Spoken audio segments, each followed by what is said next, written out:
Ardito Oro. Bueno, el 5 de mayo. Vamos a retomar. ¿Cómo anda? Quedan 6 clases. ¿Quedan 6 para el parcial? 5 o 6. Y seguramente hasta la bolilla 6 llegamos. Bolilla 6, 7, seguramente el primer parcial entra. Estamos un poco atrasados, pero tampoco tanto. ¿La bolilla 3? Es la que vamos a ver ahora. Algo importante en base a las preguntas que me van diciendo, me van haciendo. ¿Se acuerdan que vimos el principio indubio pro consumidor? Este principio tienen que tener en cuenta que es una pauta hermenéutica. ¿Qué significa? Significa que en caso de que haya conflicto entre normas o haya una laguna normativa, pero si a ustedes no les va a suplir un defecto en la prueba, si ustedes no van a probar el hecho, van a ser condenados como todo ciudadano, independientemente que sean o no consumidores. El problema, digamos que por más que sean consumidores, se asimila a las reglas normales que tenemos. Otra cuestión que quiero que tengan en cuenta es que yo siempre les digo, siempre aleguen el consumidor. En caso de duda, cuando ingresen una demanda, es interesante que todos, por favor, aleguen el consumidor, que eso va a dar intervención al Ministerio Público Fiscal en el ingreso de la demanda. Pero también sepan que la norma es de orden público. Por lo tanto, si ustedes, aún así ustedes no lo hagan o no aleguen ser consumidores, el juez de oficio puede introducir al consumidor al Ministerio Público porque es consumidor o considera consumidor. O eventualmente se lo considera consumidor. Supónganse que ustedes no están seguros de que sea un consumidor, puede que el tribunal, y así lo establezca, que intervenga el Ministerio Público. Recuerden que siempre que hay un proceso de consumo interviene el Ministerio Público. ¿Por qué? Porque está interesado en el orden público. Entonces puede suceder que exista esa eventualidad, que lo citen eventualmente porque existe alguna relación de consumo. Muchas veces ustedes saben que nosotros tenemos en tribunales el SAC, Administración de Causa, Sistema de Administración de Causa, creo que es multifuera. La característica es cuando vemos muchas demandas en contra de una persona, podemos llegar a pensar que se trata de un consumidor con un proveedor, aunque no necesariamente. ¿Queda claro esa estructura? Después recuerden que no tenemos una sola norma. Lo que nosotros primero tenemos que establecer es la existencia de la relación de consumo. Entonces, ¿cuáles van a ser nuestras normas prioritarias? El artículo 42 de la Constitución Nacional y la Ley de Defensa del Consumidor. Y después el resto de la normativa. Yo en la sinopsis de la bolilla número 1, les puse todas las normativas para que sepan que lo que es defensa del consumidor no es una sola norma, sino que es un sistema. Entonces van a tener que estudiarlo para el caso concreto que les toque defender. Hasta acá entienden lo que es defensa del consumidor. Recuerden que la persona del Ministerio Público siempre ingresa.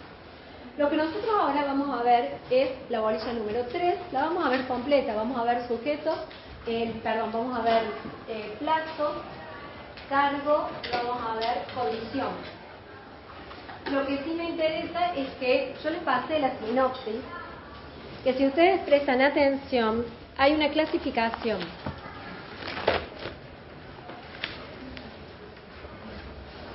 Y les dice, es interesante que esta hojita la puedan llegar a tener cada vez que vayan viendo la clasificación de obligaciones, para saber en razón cómo. En el parcial. En el parcial también. En el parcial no hace falta, porque si no está el programa. O sea, en el final es cuando es más negociable, más difícil. Porque en el final se ponen nerviosos y no se dan cuenta del programa. Recuerden que pueden tener el programa sin glosas, sin comentarios, nada. Cuando nosotros hablamos en la bolilla número 3, que dice en relación al vínculo, habla vínculo independiente, pluralidad de vínculos, honestidad, estoy leyendo la sinopsis. El punto 1 habla interdependencia recíproca y son recíprocas correlativas o sinalagmáticas e interdependencia de accesoriedad, principales y accesorias. Lo que vamos a ver ahora es ese puntito, principalmente las que son principales y accesorias. Pero hay una palabra que son las famosas recíprocas. Y ya la veíamos en la unidad 2 y yo le dije, esperen, no se las voy a dar ahora, las voy a dar más adelante. Más adelante de la clase siguiente, ahora. ¿Qué se entiende por obligaciones recíprocas? Es decir, acá tengo una obligación, vamos a poner el deudor, acá tengo un acreedor o una obligación. Vamos a poner obligación, la palabra obligación 1, obligación 2, y acá vamos a poner obligación 1, obligación 2. Acá tengo un vínculo. Lo que pasa que la diferencia es que estas son recíprocas y estas son principales y accesorias. ¿Y cuál es la diferencia? Las principales, las recíprocas, son aquellas obligaciones que tienen necesariamente como presupuesto la existencia de otra obligación. Es decir, existen como obligación porque tienen otra obligación que es correlativa, que se encuentran vinculadas. Pero entre ambas obligaciones no existe una principal y otra accesoria. Están al mismo nivel. Es decir, si ustedes tienen que dar una definición de obligaciones recíprocas, son aquellas que existen en virtud de la existencia de otras. Para que ustedes entiendan, un contrato de compraventa. El contrato de compraventa, yo tengo una obligación de entregar una cosa, un auto, supónganse. ¿Pero por qué tengo la obligación de entregar? Porque del otro lado existe una obligación de pagar una suma de dinero determinada. Entonces, son recíprocas. No es que mi obligación es principal y la de entregar el auto es accesoria, sino que están al mismo nivel. En todo contrato, en general, encontramos obligaciones recíprocas. Depende de dónde ustedes estudien, también se va a hablar de correspectividad o sinalatma. La característica de estas obligaciones es que tienen algún tipo de consecuencia. Por ejemplo, una consecuencia de las obligaciones recíprocas es la excepción de incumplimiento. ¿Qué significa la excepción de cumplimiento? Que yo no puedo demandar el cumplimiento si la otra parte, si no pago o ofrezco cumplir. En términos simples, yo no puedo demandar ni que me den a mí el auto si yo no estoy pagando el precio que corresponde al auto. Esa es una excepción de cumplimiento. Entonces, si a mí me están reclamando que no estoy, por ejemplo, damos cuenta de la obligación, no estoy entregando el auto, bueno, sí, yo no lo estoy entregando, pero usted no me está pagando. Esa es la característica. Entonces yo no voy a cumplir hasta que usted me pague o bien ofrezca que va a cumplir. Me da garantía de que en algún momento usted va a cumplir. Esa es la excepción de incumplimiento, que se da en este tipo de obligaciones. Obligaciones que tienen su correlativa en el otro polo. ¿Se entiende? En cambio, cuando nosotros hablamos de obligaciones principales y accesorias, la lógica es otra. Las principales son aquellas que existen por sí mismas. En cambio, las obligaciones accesorias existen en relación a otras. Entonces, cuando nosotros hablamos, estas obligaciones accesorias existen, se desarrollan y se extinguen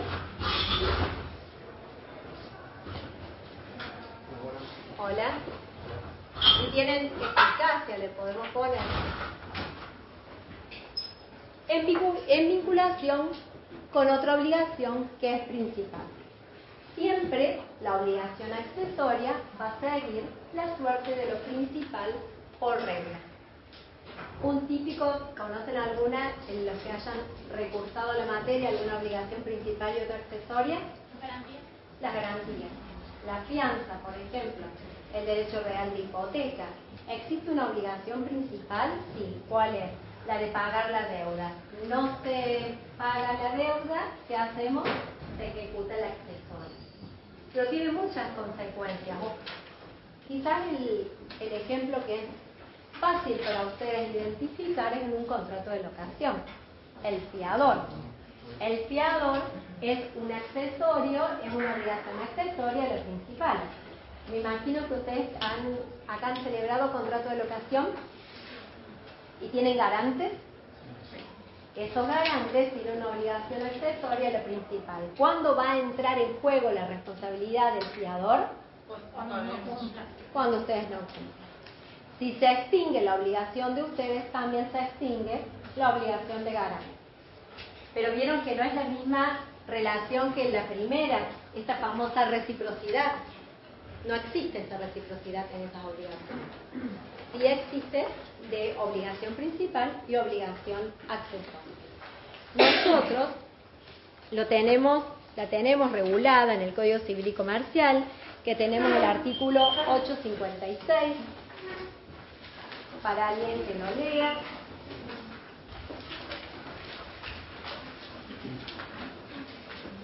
Mira, ¿te parece larga la bolsa? Te he dicho que tengo que darla todo en un día. Profe, artículo 856. Sí, ¿la tenés ahí? Sí. Seguíame, por las dudas que sean. Sí, obligaciones. Obligaciones principales y accesorias. Artículo 856. Definición.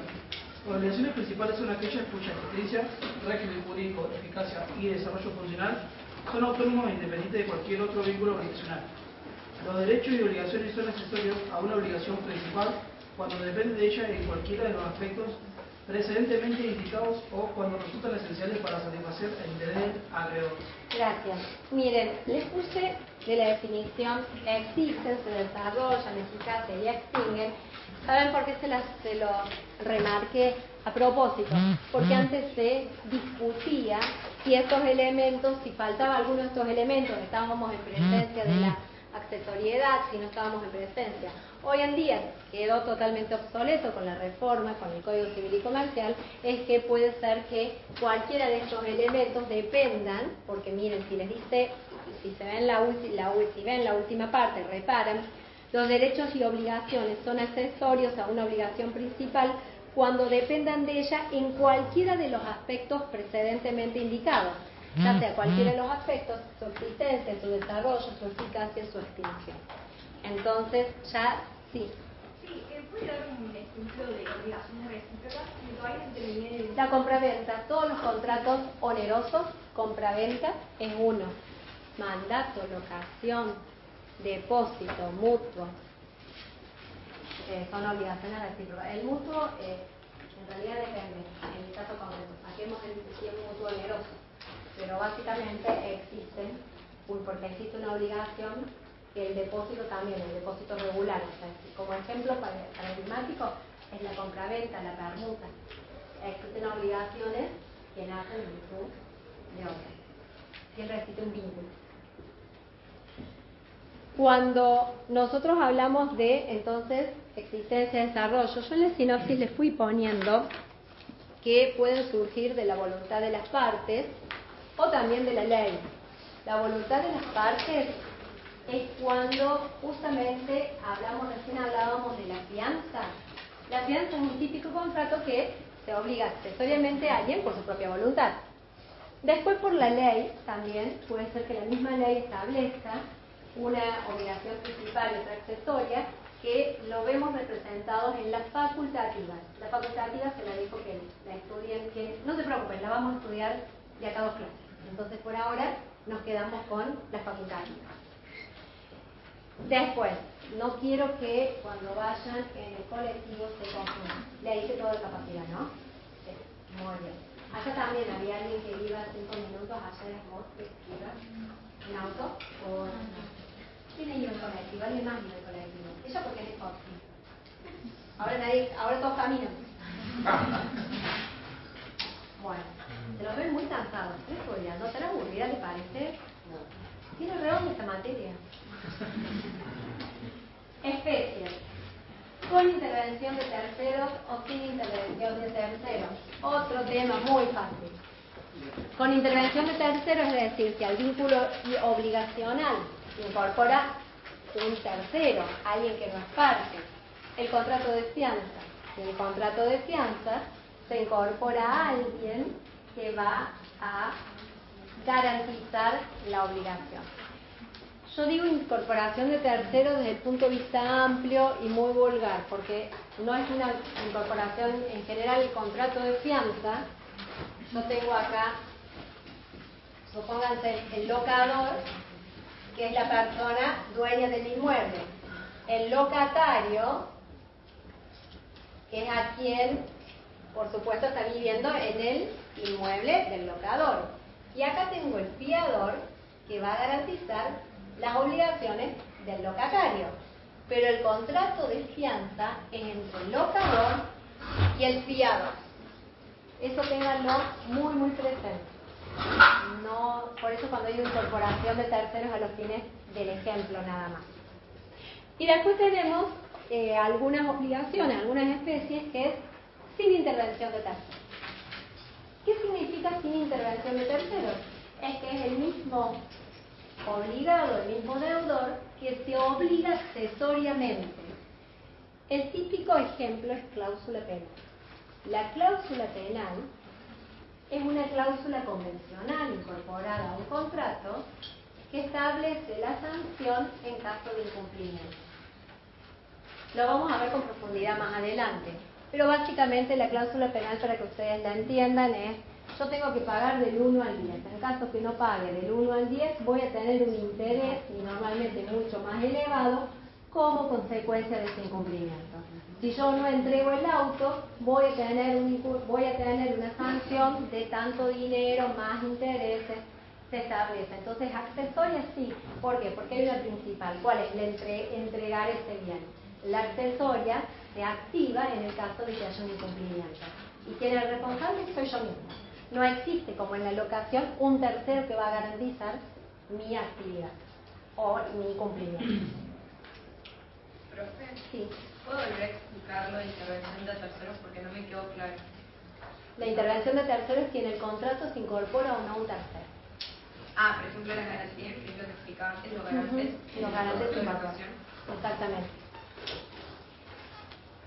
Después, hay una distinción que les da la doctrina entre derechos accesorios, entre derechos secundarios accesorios y cláusulas accesorias. ¿Por qué hacemos esta distinción? Porque lo que vamos a nosotros tratar ahora, que es el cargo, el modo y la condición, cargo, plazo y condición, son cláusulas accesorias. Son cláusulas o pactos, si lo tienen que definir, son pactos incorporados por las partes al vínculo obligacional, que no forman parte de su estructura. Recuerden, nosotros habíamos hablado los elementos estructurales de la obligación, ¿cuáles eran?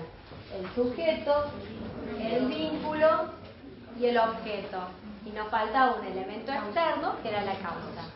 Bueno, a ese vínculo obligacional se incorporan las modalidades. ¿Y quiénes son las modalidades? Las cuales son las que acabo de nombrar.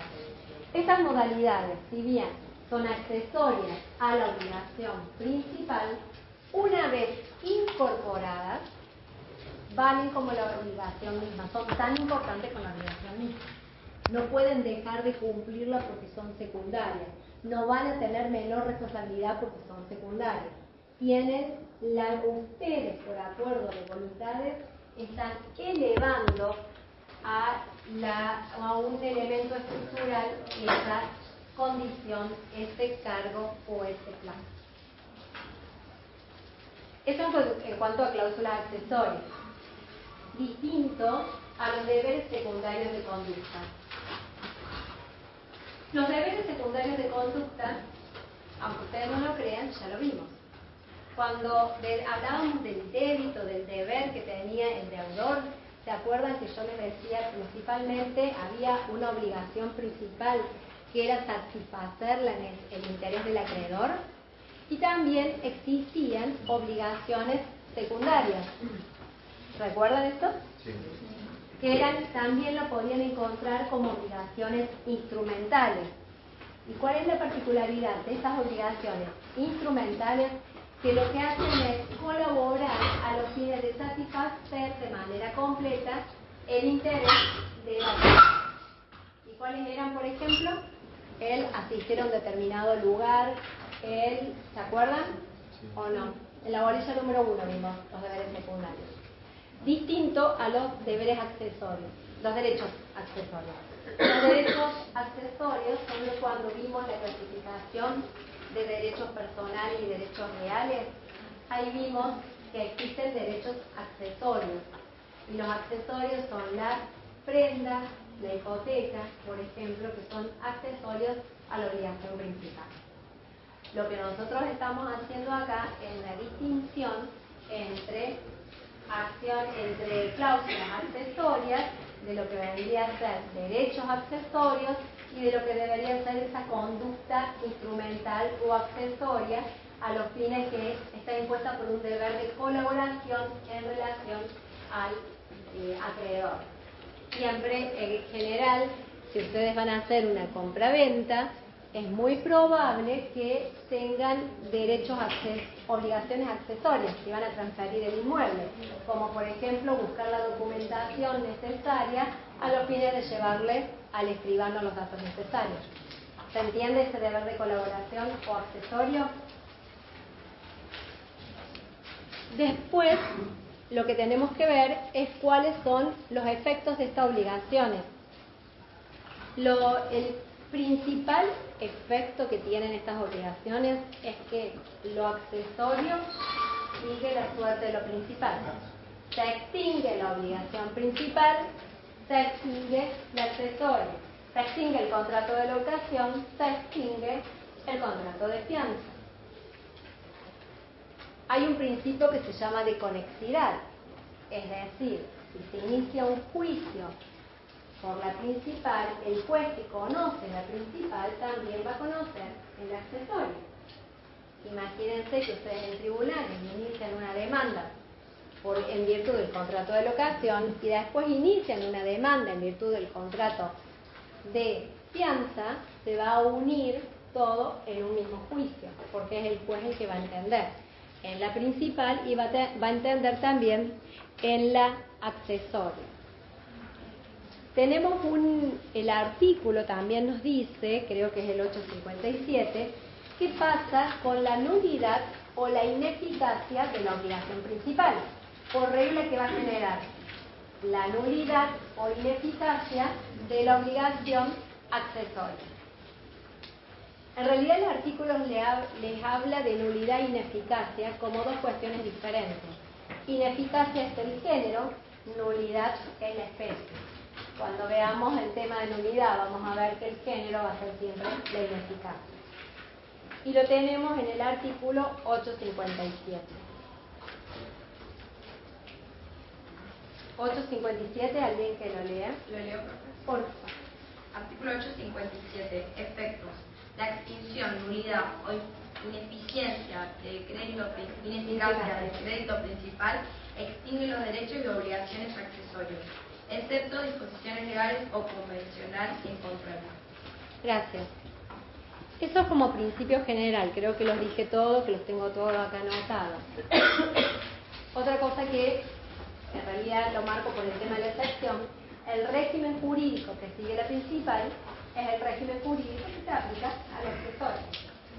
Pero acá existe una distinción. En las excepciones, como verán, como estamos siempre en derecho, gracias, hay excepciones. Hay muchas veces que el régimen jurídico no se da en la que rige la principal, no se da en la accesoria. Y esto lo tienen que tener muy en cuenta cuando van a hacer una planilla en tribunales, porque ahí es donde se olvidan de esto.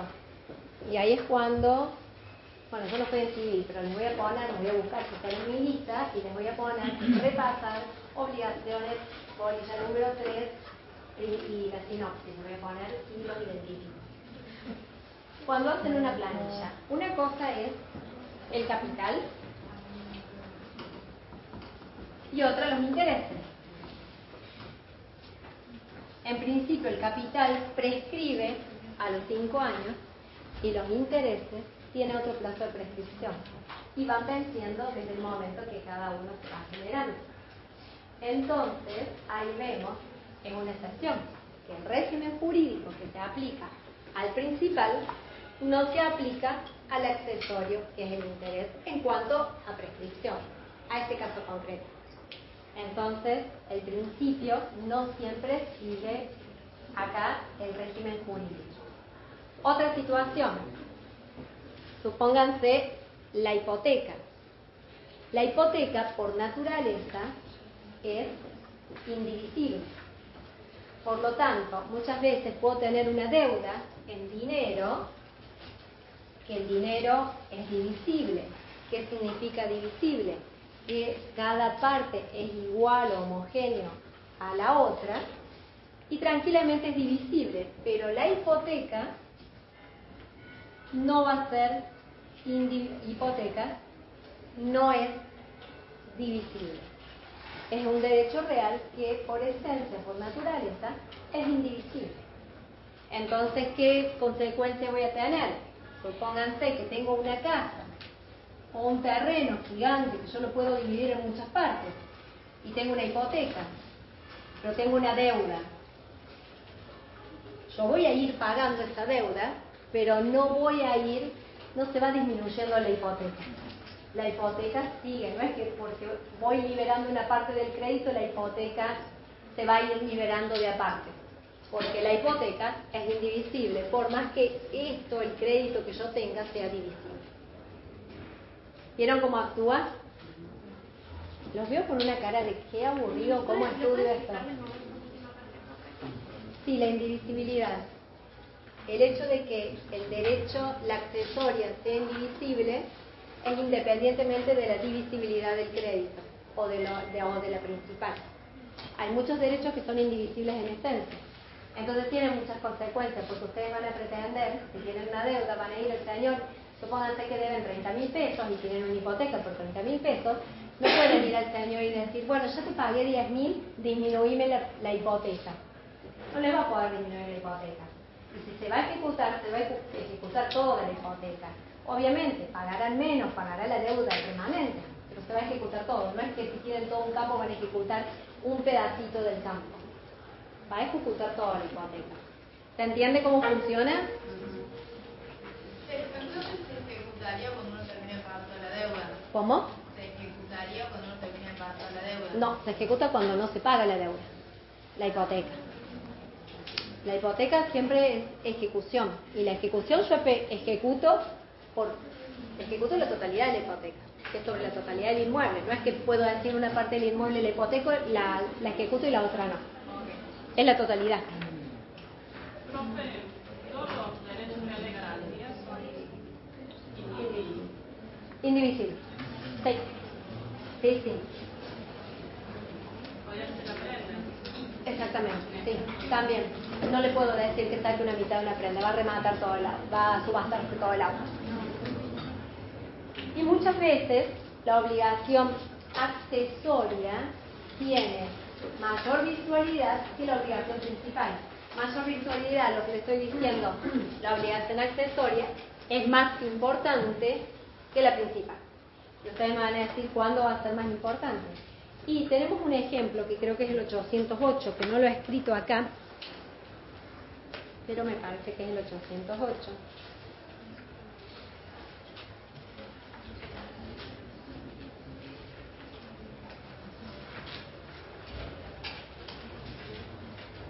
No, no es el 808. 803. Sí, es el 803. Muy bien. ¿Quién lo dijo? ¿No? ¿Querés leerlo? ¿Lo tenés? El módulo, por eso. Ah, lo tenés ahí en 803. La cláusula penal tiene efecto aunque sea puesta para asegurar el cumplimiento de una obligación que al tiempo de concertar la accesoria no podría exigirse judicialmente siempre que no sea reprobada por la ley. En realidad se está diciendo, existen algunas obligaciones que pueden ya estar prescriptas. Entonces, si la obligación está prescripta, yo después no puedo constituir una accesoria. Perdón, no puedo exigir la principal. Sí puedo constituir una accesoria y exigir la accesoria, pero la principal no, porque está prescrita. Eso lo dejo planteado porque vamos a ver cuál es la postura de las obligaciones naturales para la cátedra. Las obligaciones naturales son aquellas que, una vez prescripta, que no existe acción, que no se pueden reclamar judicialmente, se considera que existe un deber moral de cumplimiento y son las famosas obligaciones naturales. Pero la cátedra esta tiene una posición muy particular en las obligaciones naturales, que la vamos a ver más adelante. Por eso es que lo dejo planteado nada más. ¿Queda claro la división entre obligaciones principales y obligaciones accesorias? Y ahora lo que vamos a ver es el tema de la condición. Si tienen lo del año pasado, yo lo traté de resumir bastante, entonces no usen lo del año pasado. Vamos a ver solamente las clasificaciones que yo les pongo.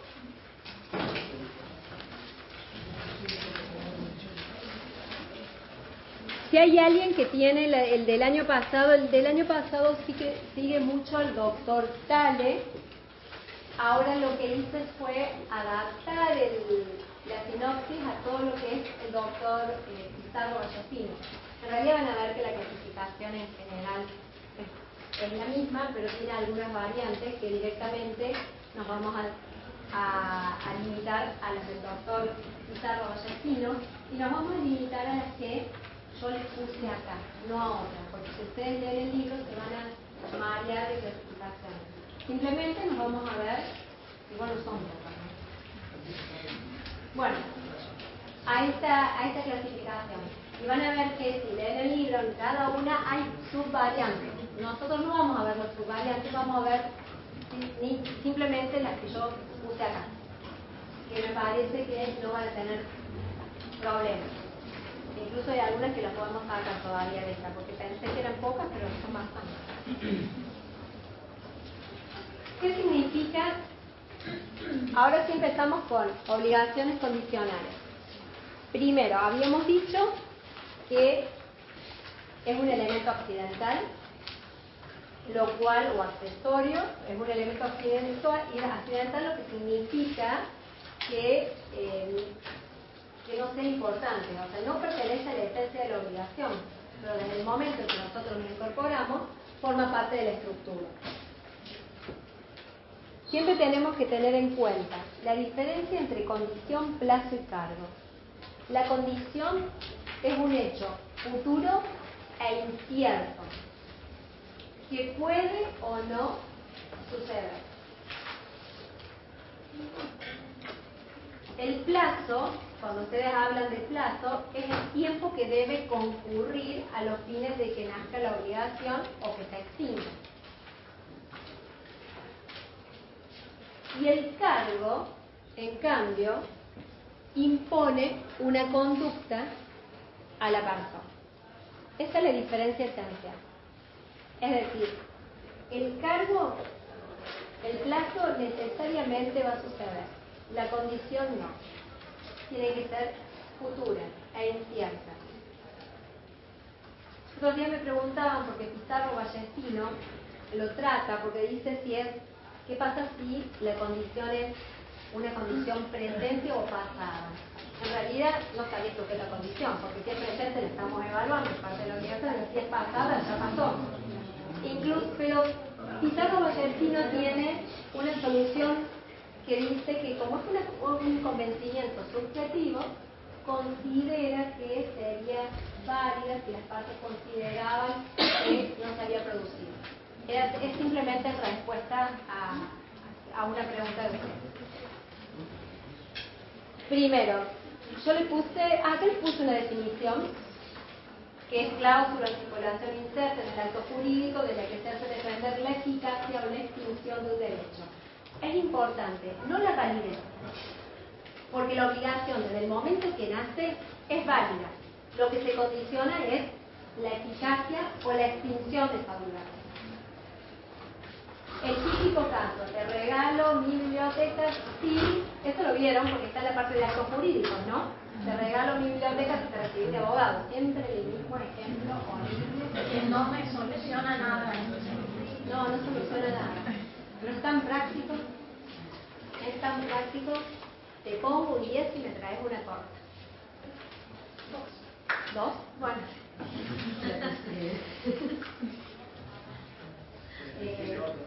Yo les voy a pasar, si quieren verlo más en la vida real, les voy a pasar el año pasado, les pasé una homologación laboral con sujeto a condición. Cómo está la condición, se exigía dentro para que la lean, que ahí está hay una condición interesante. Muchas veces en los acuerdos están sujetos a condición. Muchísimas veces. En general en derecho laboral se ve mucho el tema de la condición. si cumplimenta determinada actividad, les voy a pasar un ejemplo para que lo vean en la práctica. Al menos en el ámbito judicial siempre se ve en eso. Pero hoy en la vida cotidiana, aunque ustedes no lo crean, tenemos condiciones todo el tiempo. Por ejemplo, Francisco tiene una vida llena de condiciones. Si te portas bien, te doy gomita. Si nos vamos del parque, sin que te abraces a un juego. No, eso me pasó no, un poco. El día viernes quise ser una mamá comprometida con el niño y la crianza. Entonces fuimos y tomamos un helado. De agua, por supuesto, nada de crema. Agua. De naranja. Después de tomar el helado de agua, fuimos a saltar a la cama elástica. Él, obviamente, yo no, yo miraba. Le tuve que pagar 500 pesos más a la chica para que lo dejara entrar solo, porque no quiere estar con gente. Bueno, la chica me dice que tengo que cobrar 500 pesos más. Bueno, pagué 500 pesos para que el señor estuviese solo. ¿Qué pasó? Se le acabó el tiempo y Francisco, ¿qué hizo? Muy buena técnica. Entonces se puso, ¿vieron las cámaras secas que son gigantes? Bueno, se puso en contra del otro lado, lo cual yo no había posibilidad y se quedó acostado ahí porque no quería salir de la cámara seca. Lo logré sacar, haciendo que me iba, hasta todo el mundo mirando la escena, y se abrazó un poco, porque no quería ir a ningún lado. Entonces ahí te dije, si te venís con mamá a casa, te doy unas gomitas. No pasó las gomitas, no se vino a casa, no pasó nada, pero hay una obligación condicional de Francisco. Y así lo manejo, divina son. Me está funcionando la maternidad de ella. Sigue abrazado del poste, quiero creer. Sí, sigue abrazado de él. Quedó ahí el fin de semana. Y después lo logré sacar, encima quiero que todo el mundo está como muy sensible con estos temas. Entonces, ¿cómo lo saco? Para que no vean que, porque en algún momento tenía que sacarlo. Claro, pero imagínense que, me están filmando acá y ya termino denunciada, profesora de la Universidad Nacional, ejerciendo violencia en el niño, hasta que logré, fui sacando dedito por dedito, pero claro, se atrapaba el otro, atrapaba, después logré sacarlo y salí yo con Francisco acá pataleando y yendo para allá. Nadie me filmó, no salí en redes sociales, o sea que todavía. Llego a casa y le dijo el papá, me porté mal. Pero, Bueno, sabe lo que hace. Tiene que hacerme el juego de la lava. ¿Y qué es el juego? Tipo, la silla es lava. Entonces, si queda en la silla, se va a quemar. Si el piso es lava, el suelo es lava. Entonces, tiene que saltar y subirse al sillón. Todo ahí rápido. Lo consume. Entonces, dice, por ejemplo, el poste es lava. Y automáticamente lo toma como un juego y lo suelta. Eso me sirve. Vamos a iniciar el juego de la Vamos a iniciar el juego de la lava. Igual les comento que este comportamiento no tiene nada más que conmigo. Con el resto de la familia es un señor inglés. Es más, la pediatra me dijo, ay, ¿por qué no lo trae el papá? Imagínense. Qué divina la pediatra. Sí, de verdad me dijo, ¿por qué no lo trae el papá? No, pues a la mamá, sí, parece ser que es conmigo. Pero bueno. Así fuimos todos. Yo creo que sí, ¿no? Bueno. El tema, entonces, un acontecimiento, como ya les dije, la misma definición, es cuando se sujeta a un evento futuro e incierto. Incierto es básicamente la esencia del concepto. A veces lo van a escuchar, lo van a ver en los libros, porque Tales habla de elementos tipificantes. ¿Por qué? Porque la incertidumbre lo diferencia del plazo y lo diferencia del cargo. Porque el cargo es una conducta y el plazo necesariamente va a ocurrir. Muchas veces no sé cuándo, pero necesariamente va a ocurrir. Entonces esto es futuro, incierto. Cuando hablamos de lícito, recuerden, eso se nos dice en la otra unidad, que tiene que ser lícito tanto cuando me refiero contrario a la ley, el orden público, la moral, las buenas costumbres. O sea, el concepto es mucho más amplio que la palabra lícito. Después, los caracteres ya lo sabemos, voluntaria por supuesto, porque es un acuerdo de parte. Accidental, porque no es estructural, eso no significa que no sea obligatoria. Y excepcional, no el tema de incoercible, porque es complicado. Incoercible que le puse, lo sacamos. Lo tiene Pizarro Vallespino, vamos a aclarar. Y vamos a ver qué es excepcional. Que no se presume. ¿Qué significa que sea excepcional? ¿Quién alega prueba? Recuerden que nosotros en materia de obligaciones tenemos el favor de Vittori. ¿Qué era el favor de Vittori? Que en caso de duda, ¿existe o no existe? No existe obligación. Y ahí sí vamos a distinguir. Lo que me interesa son que ustedes sepan la clasificación entre suspensivas, resolutorias, potestativas de la primera parte. Profe, antes de que avance, ¿me puede definir de vuelta por qué era accidental? Porque había dicho que no era por algo y me quedé... No es un elemento estructural de la obligación, pero una vez que se incorpora la obligación, es obligatorio. Okay.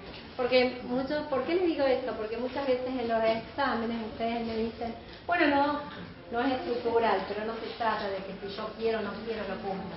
Desde el momento en que acordé, me vincula. Lo que me interesa que ustedes sepan en relación a esto es suspensiva, resolutoria, causales y potestativas. Las suspensivas son las famosas que subordinan. Ustedes lo que tienen que distinguir es... ¿Qué hice yo con el borrador? Lo que ustedes tienen que distinguir es si el derecho nace o no nace.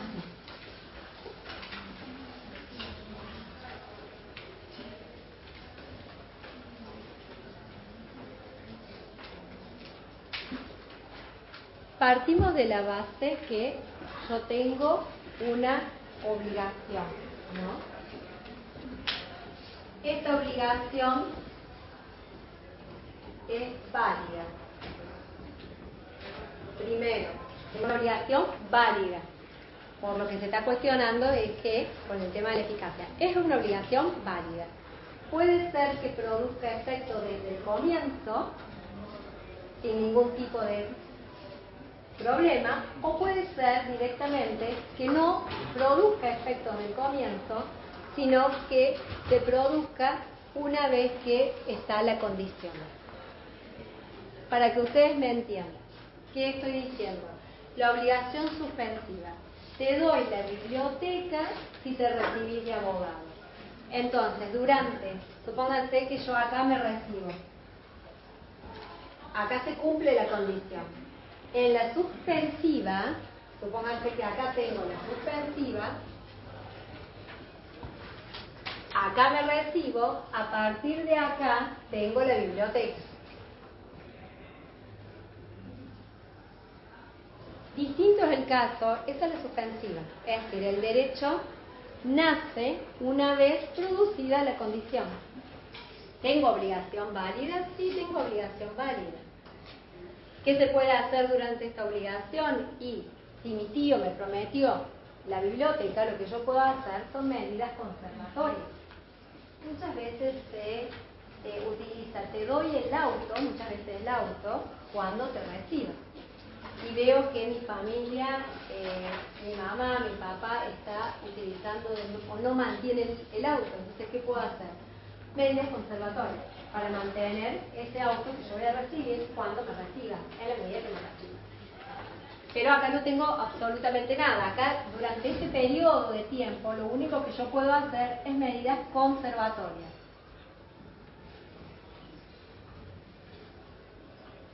¿Entienden cómo funciona? Distinto a la resolutoria. La resolutoria yo puedo poner, te doy mi biblioteca y si no, lo que pasa es que sería bastante feo, te doy mi biblioteca, si no te recibís de abogado, ¿qué significa? Me la devuelves.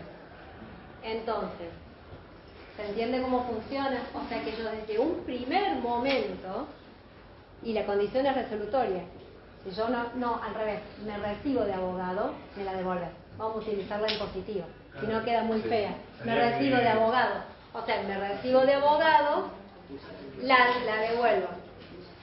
Esa resolutoria. Te doy mi biblioteca Te doy mi hasta que te biblioteca. recibas. Claro, la condición resolutoria. Lo que pasa es que el negativo no queda bien, tiene que ser en positivo. O sea que Si es el recibirse de abogado, si es una condición resolutoria, implica que me la da una vez recibida, yo se la tengo que devolver. En cambio, al revés, si es suspensiva, no se produce efectos, sino con posterioridad. ¿Queda claro cómo es la condición suspensiva y resolutoria? En una tengo el derecho y voy para adelante. En cambio, en la otra tengo que esperar a que se produzca la condición. Entonces yo no necesito que me sepan de memoria el concepto, sino la idea de que se entiende. Primero, condición, en cualquier libro que lo lean, es un hecho futuro e incierto que puede o no llegar a suceder al que se sujeta la existencia suspensiva o la extinción del derecho resolutorio. Ahí tenemos el concepto. Y la clasificación me interesa que sepan la condición suspensiva, la resolutoria, que ya la acabamos de explicar. La suspensiva es que el derecho se adquiere una vez producida la condición, y la resolutoria, el derecho se acaba una vez producida la condición. Se entiende como se trata de hacer lo más fácil posible. Siempre utilicen la palabra eficacia o extinción. Eficacia se refiere al cumplimiento. ¿Por qué no validez? Porque validez ya tengo una obligación que vale. Después el tema de las potestativas que interesa, son aquellos que, las potestativas son aquellas que dependen de la voluntad del deudor o del acreedor.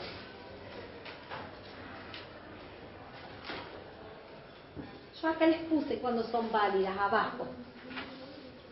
La última, la parte del medio, todo esto es del doctor Tale. No les puse arriba, pero los ejemplos me parecieron muy interesantes del doctor Tale. Para que lo tengan, si quieren seguirlo por el doctor Tale también. Depende de la voluntad de... Acreedor o del deudor.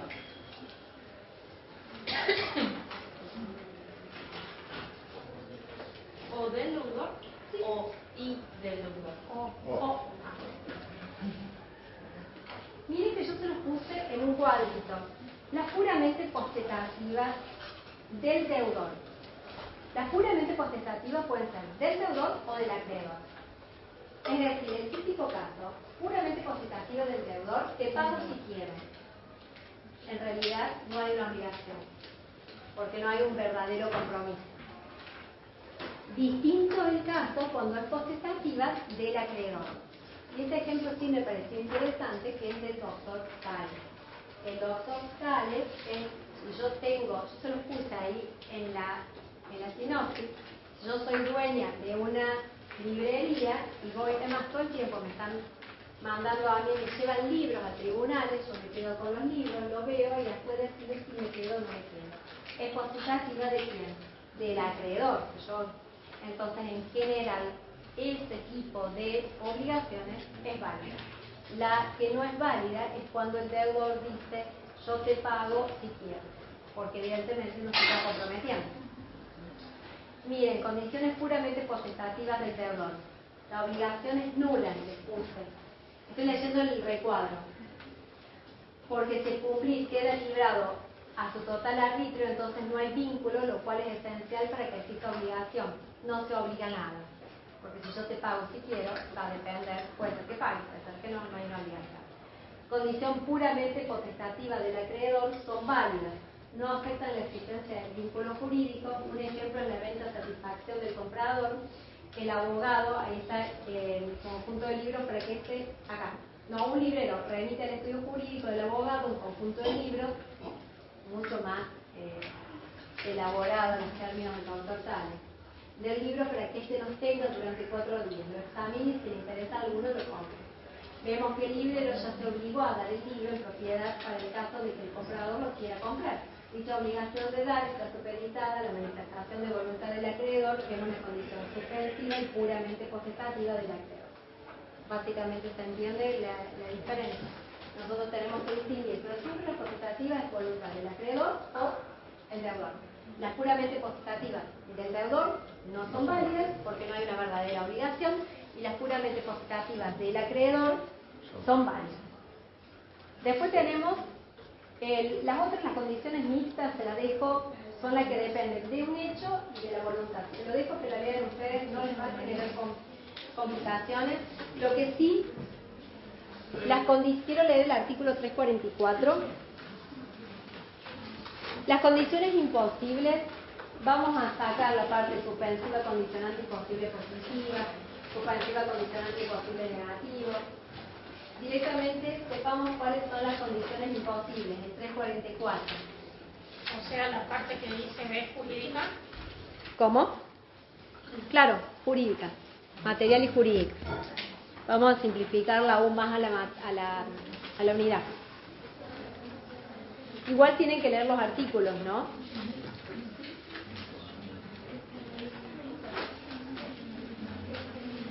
¿Vieron que al final no es tan difícil?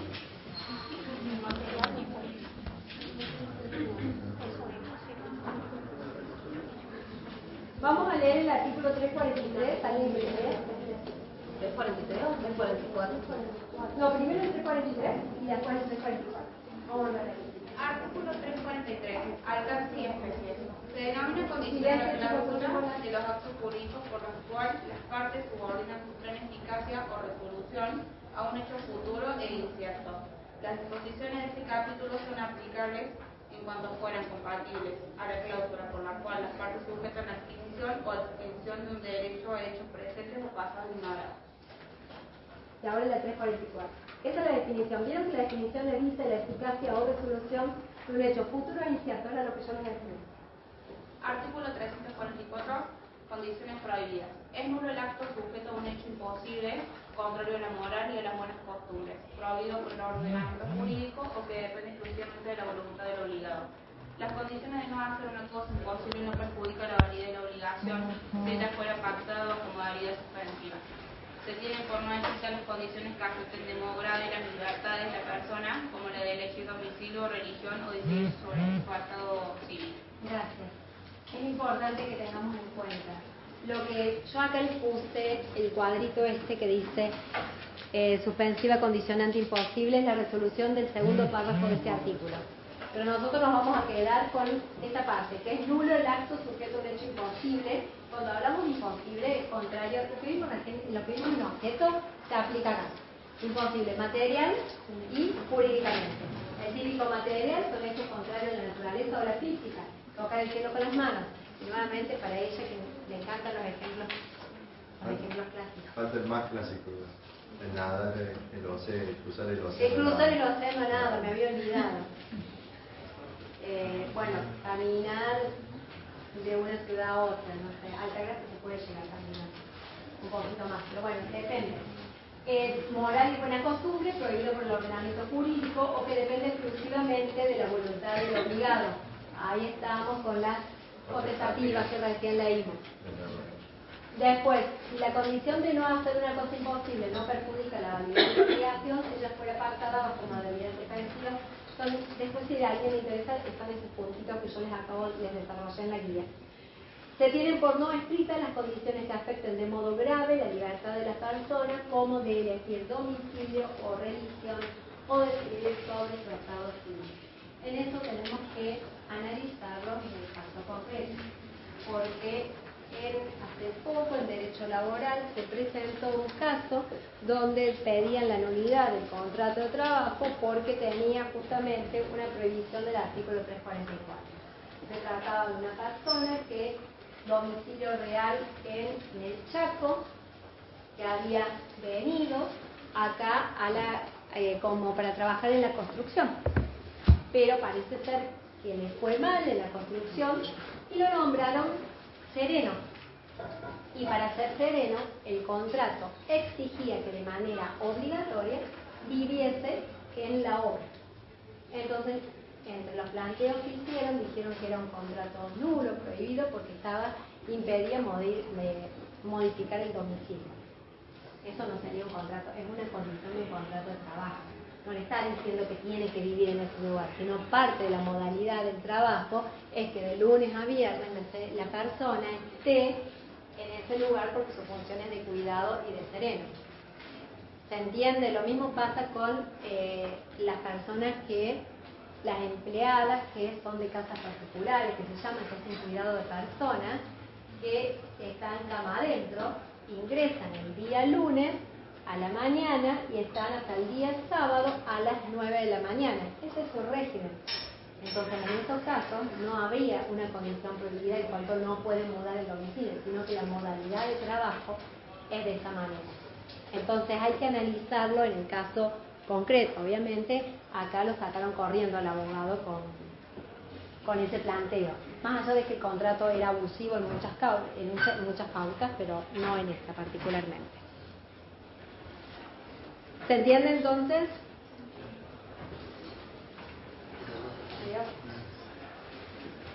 Después yo les desarrollé los efectos de la condición suspensiva,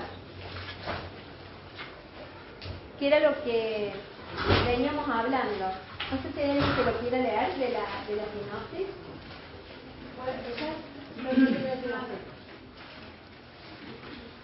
¿Alguien que lo tenga?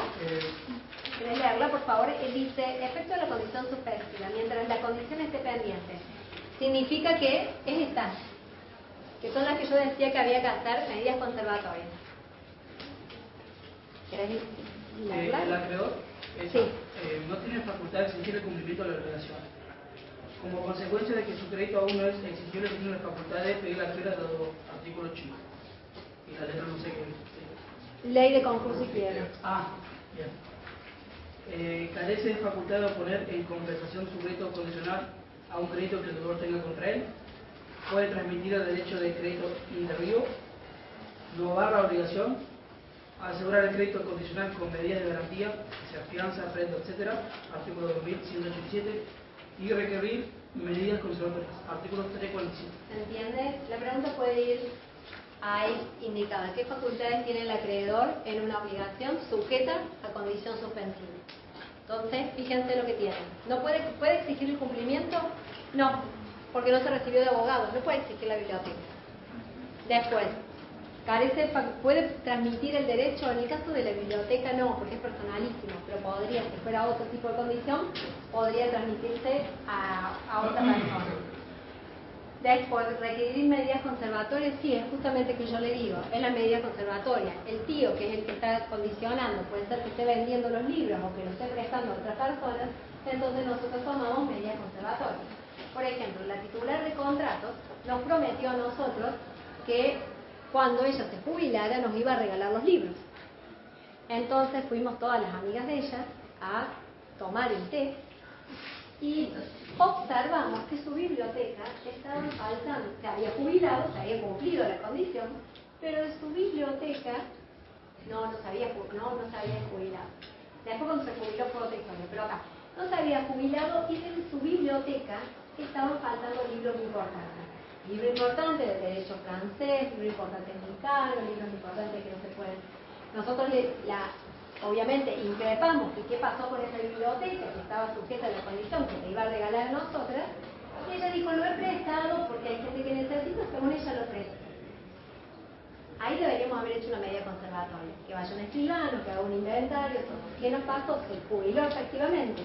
Esos libros nunca más volvieron. Perdimos todos esos libros que mirábamos con cierto cariño y nos quedamos con algunas revistas, algunas cosas, algún que otro libro interesante, pero la biblioteca no. Entonces, ahí podría haber nosotros, no se había jubilado, ¿podríamos exigir el cumplimiento? No podíamos exigir el cumplimiento.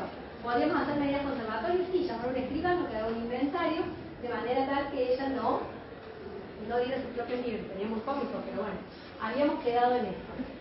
La cuestión que ahora nos sigue distribuyendo, pero no está quedando nada. Código de bienestar con el 78, o sea, ya no me interesa. Yo lo que quería eran los libros gordos importantes. Pero bueno, ya no me quedé sin. Pero entiende cómo funciona la condición suspensiva. El derecho no había, la obligación era válida, pero el derecho no había nacido todavía, no podía exigirlo. Después que ella se jubiló, ahí sí le exigió. Y me está pagando con enciclopedia. El deudor, ¿qué pasó con el efecto de la condición? Bueno, el deudor básicamente, justamente, no tiene derecho a realizar acto de disposición de la cosa, ni acto de administración, sin la conformidad, es decir, justamente ella, que era deudora, no podía disponer de esos libros. Después vamos al efecto de la condición resolutoria. La característica de la condición resolutoria es que la obligación es exigible inmediatamente. En el caso que estuviese en una condición resolutoria, te presto los libros hasta que yo me jubile, entonces yo podría haberlo exigido ese día que fui a tomar el té, me podría haber exigido que ella me entregase la biblioteca. Entonces miren cuando habla efectos de la condición resolutoria, le dicen: mientras la condición está pendiente, el acreedor tiene las mismas facultades que el acreedor de una obligación no condicional. ¿Qué le está diciendo? Es decir, mientras no se jubile, yo tengo todos los derechos de una obligación pura y simple. Estoy sacando, en esto se van a dar cuenta que no sigo quizá Robert Shakespeare, estoy siguiendo el doctor Cale, pero me parece que es mucho más claro. Yo les voy a ir diciendo cuando les voy cambiando para que ustedes se vayan orientando. Cuando la condición se ha cumplido, la obligación quedará sin efecto, por consiguiente, si la obligación fue pagada, el acreedor debe devolver lo que el deudor le dio como pago. Y después, si la condición resolutoria es frustrada, el derecho queda definitivamente adquirido. ¿Qué le está diciendo acá? A ver, distingamos. Una cosa es obligación suspensiva y otra es la resolutoria, que le vamos a poner resolutoria. Acá no hay ejecución. ¿Por qué? Porque tiene que surgir la condición. Pero sin embargo, en este lapso de tiempo hasta que surja la condición, tengo facultades conservatorias, tengo facultades de investigar qué tienes, puedo labrar actas, puedo hacer muchas cosas. ¿Qué no puede hacer la otra parte? Disponer de los bienes que van a ser sujetos a esta condición. Si no se produce la condición, queda la extinción. Se extingue la obligación. Si nunca me recibí de abogada, se extingue la obligación. Ahora, el tema resolutorio, acá sí nace el derecho. Yo puedo disponer del derecho como si fuera mío, pero que va a estar sujeto a una condición. A la condición que ella se jubile. Más que condición sería un plazo, porque indefectiblemente en algún momento se iba a jubilar, pero bueno, a la condición de que ella se jubile. Por lo tanto, el tema es, ¿saben por qué lo saco a condición? Porque ella fue muchos años docente de la facultad y había una discusión en qué edad se jubilaba, entonces no era tan cierto, porque si no sería más un plazo. Pero bueno, como ejemplo lo entienden, si no podría ser un plazo. ¿Queda claro cómo funciona la condición? Entonces, ¿qué tenemos que saber básicamente? Que la condición es un hecho futuro e incierto al que sujeto la existencia o la extinción de una obligación. Tengo que saber que puede ser suspensivo, puede ser condicional, puede ser potestativa, no puede ser contraria a la moral, a la ley, y no tiene que ser imposible ni física ni jurídicamente. Y tengo que saber cuáles son los efectos. Está bastante cortita, ¿no? Lo resumí bastante. Pero igual no se van, porque son las 7:30. Porque ahora vemos plazo. O Carlos, tengo bueno, Carlos. Lo que yo necesito que ustedes sepan es un deber siempre el cargo. Es un deber que va a limitar el beneficio. ¿Y por qué va a limitar un beneficio? Normalmente se ven los actos a título gratuito. Los actos a título gratuito, cuando yo hago una donación con el cargo de hacer determinadas conductas. Me donan un predio con la condición que en un sector ponga un lugar para el cuidado de animales, por ejemplo. O me dan una casa con la condición de que durante los primeros 5 años la renta que obtenga sea la de alguna institución benéfica. Eso es un cargo, es una actividad que lo que va a hacer es limitar el beneficio que yo obtengo como consecuencia. El cargo, como yo les dije, siempre es una conducta accesoria. Eso no significa que una vez que la integramos ya se convierte en obligatoria. Lo que sí les puse como es obligatorio, accesorio, accidental, todo lo mismo que ya habíamos visto, no afecta la eficacia ni exigibilidad del derecho. ¿Por qué se los puse específicamente? Porque acá sí estamos dependiendo de la eficacia o la exigibilidad, porque en la suspensiva el derecho todavía no es exigible, en la resolutoria es exigible inmediatamente. Acá no lo afecta, la obligación nació y continúa. Esa es la diferencia. Lo que ustedes también tienen que tener en cuenta, que cuando hablamos del cargo, ¿quién puede reclamar el cargo? Porque yo tengo un cargo, ¿qué hago? Y ahí pasamos aquí. El que transmite el derecho, es decir, yo lo que hago, esta casa se la transmito a ustedes para que con la locación de los 5 primeros años se lo den a una institución a los fines de apoyo, a esta institución. Entonces, quien transmite el derecho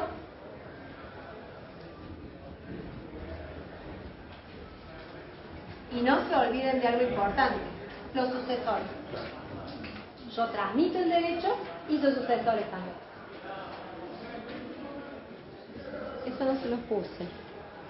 Por otro lado, ¿quién va a tener derecho para exigir el cargo? El beneficiario del cargo. Esta institución. El beneficiario también.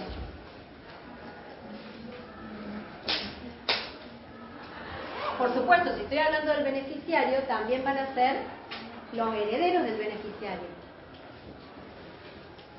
¿Y saben quién más? Los acreedores de este beneficiario. Pero no de manera directa, lo van a hacer por acción subrogatoria. Acreedor. Eso lo vamos a ver, ustedes pongan entre paréntesis grandes acción subrogatoria, pero lo vamos a ver más adelante. Es decir, supónganse que, ¿me dicen una institución benéfica? ¿Algún nombre? Caritas. Cruz Roja. Supónganse que yo lo que transmito es que esos alquileres vayan a la Cruz Roja. ¿Cuál es la particularidad de la Cruz Roja? La Cruz Roja es beneficiaria, por lo tanto puede exigir que esos alquileres sean pagados. A su vez, los Cruz Roja, en realidad acá no tendríamos herederos, porque no se trata de una persona humana, pero sí tendríamos acreedores de la Cruz Roja, que los acreedores de la Cruz Roja, en lugar de directamente se van a subrogar en los derechos de la Cruz Roja. ¿Qué va a hacer? Se va a subrogar del beneficiario y va a exigir al deudor del cargo el cumplimiento de la obligación. Es una acción conservatoria. Yo quiero que el patrimonio, ese patrimonio ingrese a la Cruz Roja. ¿Qué hace una acción subrogatoria? Mejorar la situación del deudor. Por ejemplo, supónganse que yo tengo un contrato con ellos, soy su acreedora, pero ella no me está pagando, prefiere irse a comer todos los días. Entonces, tengo a ella que ya le debe. Entonces lo que hago, me subrogo en las acciones para que ella me pague, y yo de esa manera mejoro el patrimonio de ella. ¿Se entiende cómo funciona esa triangulación? Lo vamos a ver más adelante, no se desesperen. Es la típica acción subrogatoria, y desde ya sepan la diferencia. Acción subrogatoria con acción directa. Desde ya vamos internalizando este concepto. Por los exámenes finales me confunden siempre. Acción subrogatoria con acción directa son dos conceptos distintos.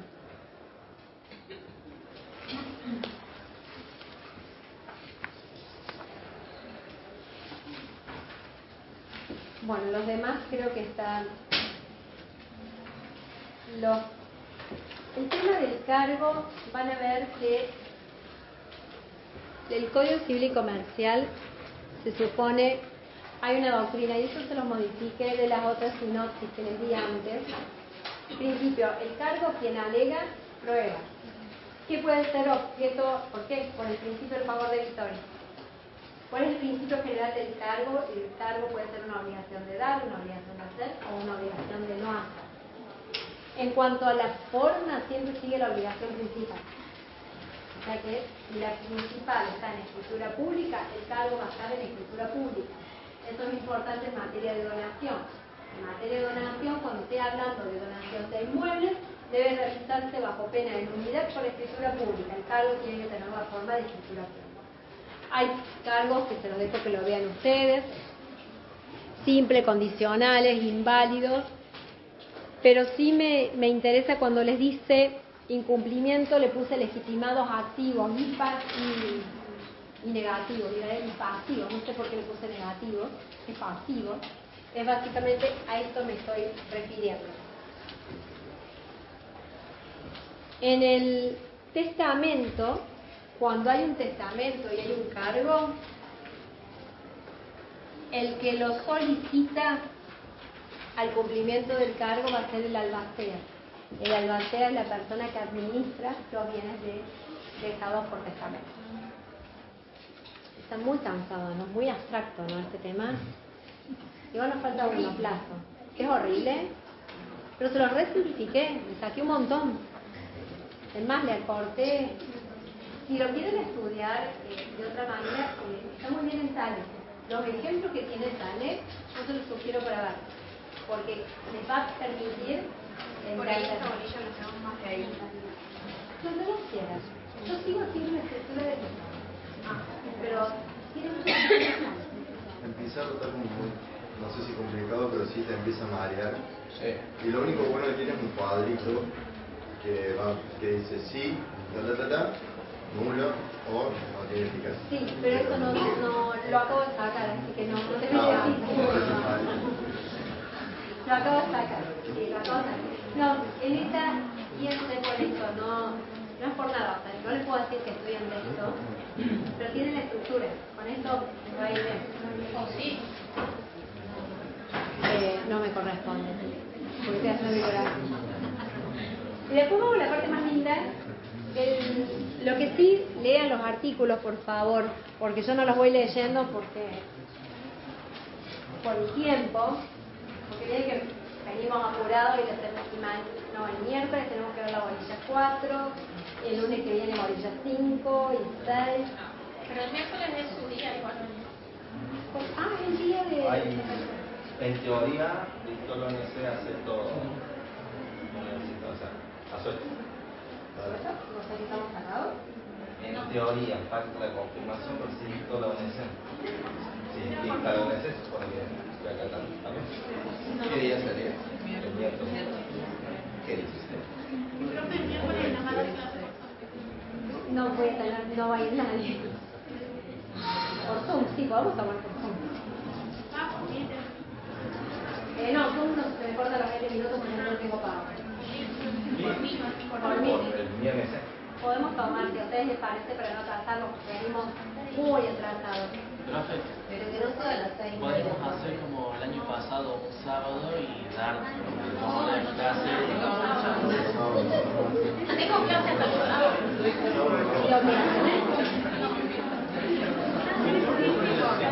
Pero están de acuerdo para no atrasarlos, porque si no vamos a terminar muchos sábados. ¿Qué les pregunta acerca de eso? Que sea por mí. Que sea por mí. Serían clases por mí, los sábados. No, el miércoles. El miércoles. Bueno, entonces el domingo. ¿Cómo? No. Creo que ahora sería el miércoles. A las 6. Ahora Claro. Hagámoslo un poco más tarde, el miércoles a las 7. De 7 a 9.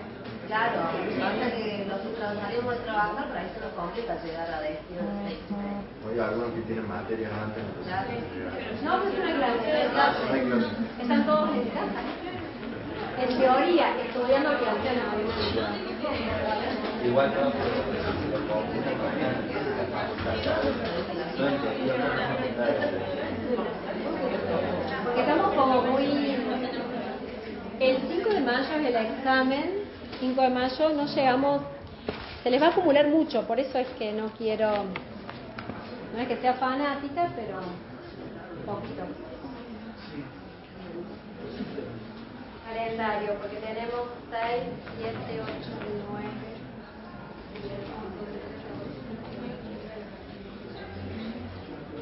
Sí.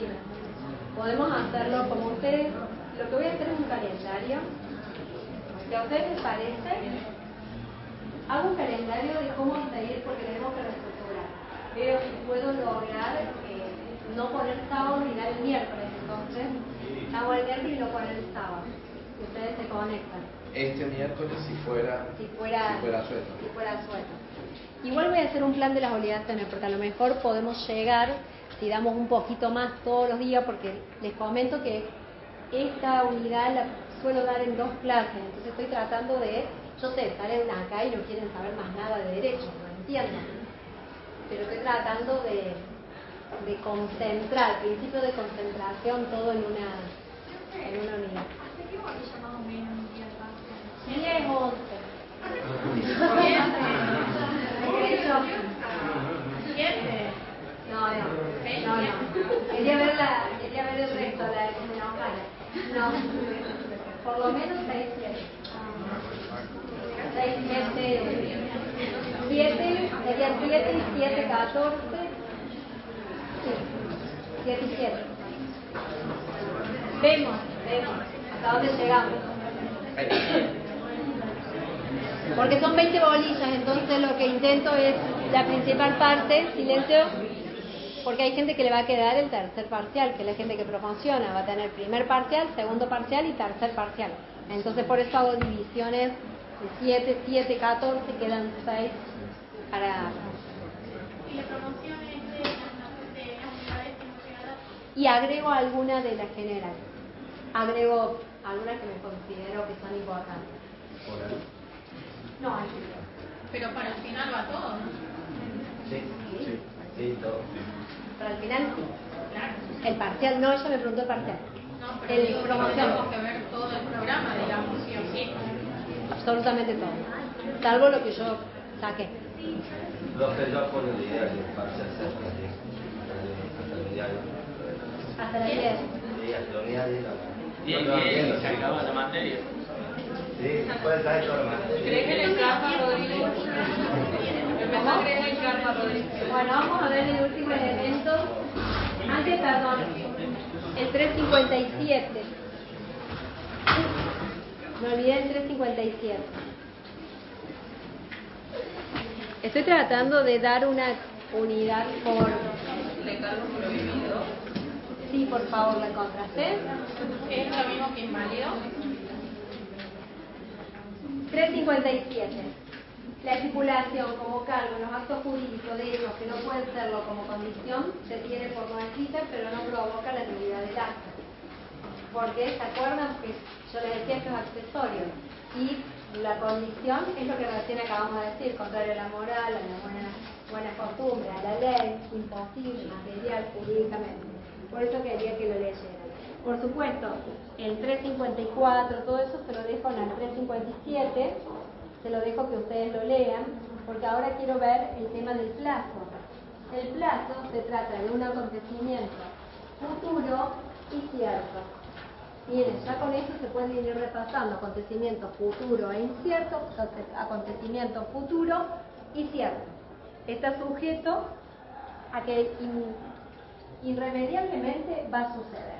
Lo que tiene el plazo, que necesito que ustedes lo sepan muy bien, les he simplificado muchísimo la clasificación porque lo que necesito que ustedes lo entiendan, porque lo vamos a retomar en el tema de mora. En el tema de mora vemos mucho el plazo. Siempre, por eso es que le puse el plazo, el futuro es cierto y no retroactivo. El tema de no retroactivo no son retroactivos, salvo que las partes hayan pasado eso. Sí tienen que saber a favor de quién es el plazo. ¿Por qué es importante a favor de quién es el plazo? Porque, por supuesto, que si nada se dijo, ¿a quién va a ser a favor de quién? En materia obligacional. Del deudor. Siempre, todos tenemos a favor del deudor. Y específicamente, cuando ustedes lean el artículo 351,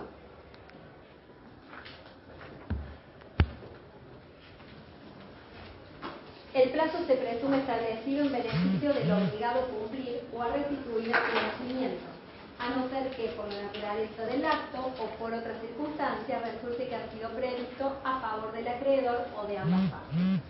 Las partes pueden pactar a favor de quién. Lo que pasa es que si el plazo está expresamente a favor o tácito surge de circunstancias de ambas partes, significa que el deudor no puede pagar antes, sin el consentimiento del acreedor, y el acreedor no puede exigir antes. Todos tenemos que esperar el plazo. Distinto el caso del deudor. Si está a favor del deudor, el deudor puede liberarse antes. El tema de los bancos, muchas veces ustedes sacan un crédito y ese crédito generalmente está a favor, el plazo está a favor del deudor. ¿Qué le permite? Adelantar cuotas. Hay determinados créditos que ustedes adelantan porque son deudores y les permite. Muchas veces el plazo está a favor del acreedor. Si está a favor del acreedor, tiene una consecuencia importante, que les puede exigir antes del cumplimiento de la obligación. Esas son las particularidades que tiene el plazo. Por eso es importante a favor, y cuando ustedes redacten un contrato, fíjense a favor de quién establecen este plazo. Tiene 10 días para pagar, perfecto. Pero a favor de quién? ¿Del deudor? ¿Puede liberarse antes?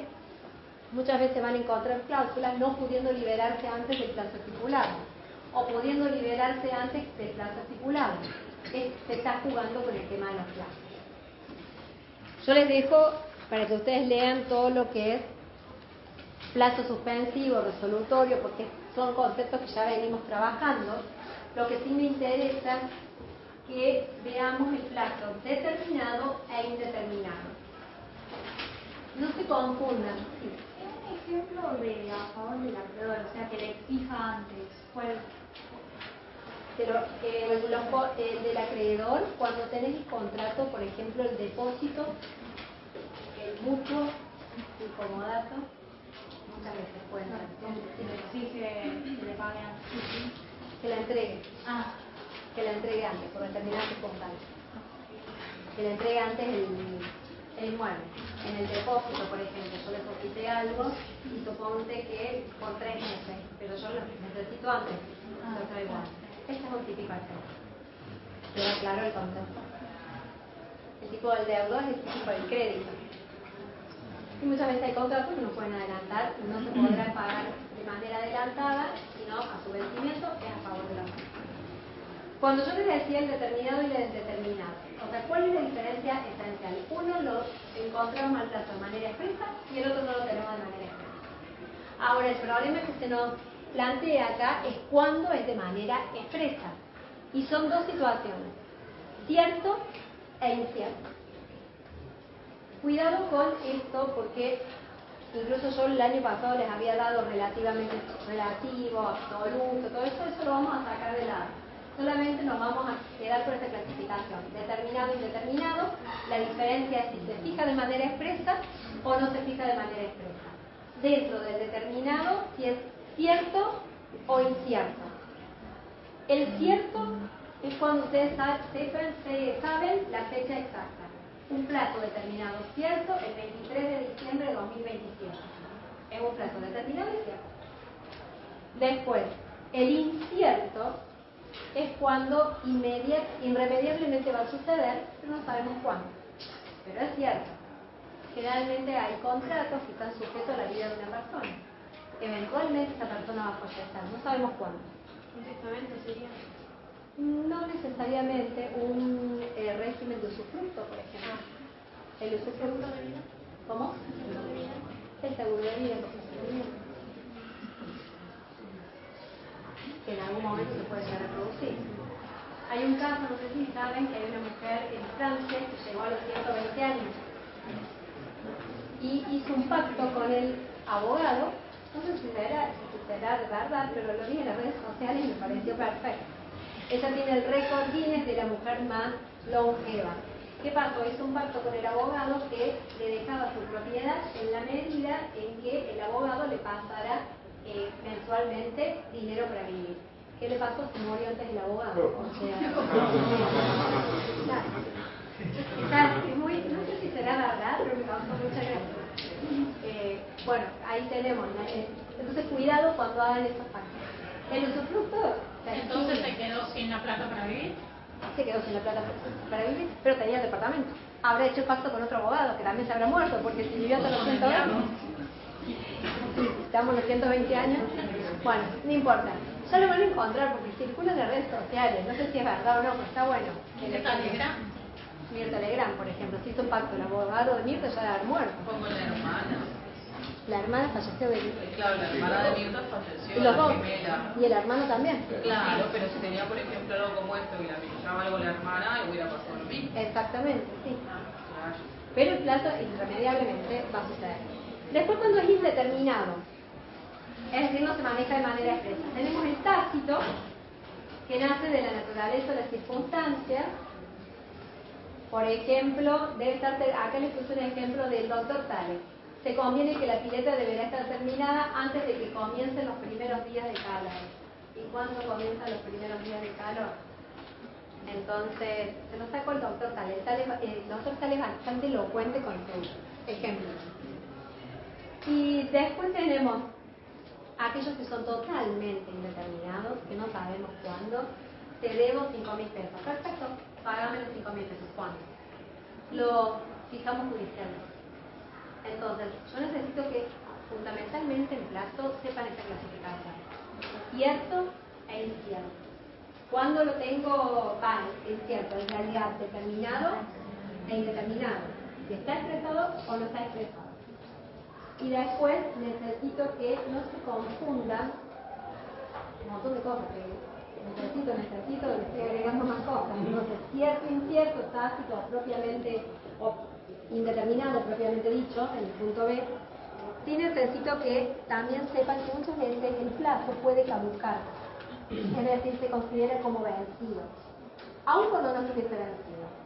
Son el típico caso cuando él cae en quiebra, en concurso y quiebra, que es un caso, cuando el deudor tenía que dar garantías y no da las garantías o no son las suficientes. Son distintas circunstancias que la ley considera que el plazo ha vencido, aun cuando no ha sido así. Lo tienen expresamente regulado, yo no lo encuentro acá, no sé si se los puse a ustedes, porque es el 500 y pico. 535. El deudor declarado en quiebra, artículo 535. No, me parece que es 553. Debe ser 55, 53.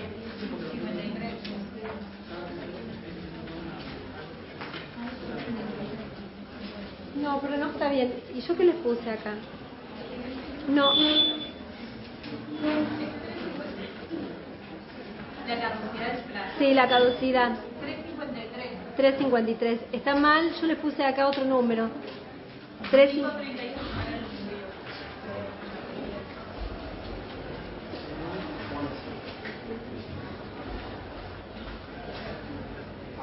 353, caducidad del plazo. El obligado a cumplir no puede invocar la sentencia del plazo si se ha declarado su quiebra. ¿Sabe lo que es la quiebra? Un concurso, un concurso procedimiento fallecida de liquidación, donde el deudor es desapoderado de sus bienes. Si disminuye por acto propio las seguridades otorgadas al acreedor por el cumplimiento de la obligación, si no han constituido las garantías prometidas, entre otros supuestos relevantes. La apertura del concurso del obligado al pago no hace caducar el plazo, sin perjuicio del derecho del acreedor a verificar su crédito y todas las consecuencias previstas en la legislación concursa. Importante, distingan quiebra y concurso. En la quiebra se cae la caducidad caduca el plazo. En el concurso no, porque hay una diferencia. En el concurso no hay desapoderamiento, está el síndico y administra. Pero en la quiebra hay un desapoderamiento, por eso es que caduca el plazo. También les puse cómo computar los plazos. Es importante, ¿vieron la cantidad de cosas importantes en este microsegundo? Que sepan, yo ahí les puse el artículo 6, que se lo copié a Pizarro Vallespino, de cómo se computa, en días, en meses, en años. Se lo dejo que lo lean ustedes y no se confundan con el plazo de gracia. Porque el plazo de gracia existe en legislaciones como la legislación procesal, que nosotros podemos, el plazo fenece a las 2 horas siguientes del día de su vencimiento. Pero esto, cuidado, eso se da en materia procesal. A ustedes les va a fenecer el plazo la medianoche de hoy. En materia procesal van a tener hasta mañana a las 10 de la mañana. Ese es el cargo de hora. Es el famoso cargo de hora. Pero en materia obligacional tienen que llegar a las 11 de la noche. Si va un cliente y le dice, mira, hoy venció, ustedes venció, no pueden decir, no hay problema, lo pagamos mañana de 8 a 10. Se van corriendo a la casa del deudor y pagan de alguna manera. Y si son millones de dólares, buscarán e irán con los bolsos y verán y pagarán. Pero por favor, así sea 8 hasta las 12 de la noche, a las 12 de la noche ya empieza, se acaba el plazo. Es importante que lo tengan en cuenta, lo mismo si cae un domingo. El plazo se vence a la medianoche. Vean cómo lo van, cuando estamos hablando, de qué estamos hablando. Porque eso, acuérdense siempre de mí, hay muchísimos incumplimientos que se dan. Porque si yo debo 5.000 pesos y las 2 horas de mañana no va a ser mucho, pero si yo debo 100 millones de dólares, las 2 horas de mañana les aseguro que su cliente lo va a notar. Entonces, miren, cuando dice los plazos vencen a la hora 24 del día del vencimiento respectivo, entonces hoy a las 12 de la noche tengo que pagar. Los plazos vencen a la hora 20, eso ya está, el cómputo civil de los plazos es días completos y continuos, no se excluyen los días inhábiles o no laborables. Cuidado, hoy es no laborable. No importa, lo pagamos el lunes. No, se incluye. El día ya, en los plazos fijados en día, a contar de uno determinado, este queda excluido del cómputo, el cual debe comenzar al día siguiente. ¿Qué significa? Que empieza hoy el plazo, empiezo mañana. Los plazos en meses o años se cumplen de fecha a fecha. Y ahí es donde el problema. Si cae un domingo, van a tener que ir con su deudor e ir a pagarle al acreedor un día domingo. Hay casos jurisprudenciales muy importantes en esto. Y gente, y el doctor Viales en sus clases siempre contaba que tuvo que ir con un cliente con bolsas de dinero porque un abogado le había dicho no se preocupe, lo pagamos el lunes porque cayó un domingo. Y en realidad eso no sucedió, se venció directamente el domingo. Entonces todo el mundo, para que no les pase que andar con bolsas de dinero por la calle, necesito que todo el mundo sepa esto. Y después les puse las diferencias de condición de plazo, pero ya lo hemos dado en clase. Así que felizmente terminamos la bolilla número 3. Sí. ¿Ejemplo de plazo totalmente indeterminado? Sí, cuando no tengo nada, ¿no? Tenés que pagar 5.000 pesos. Y queda ahí.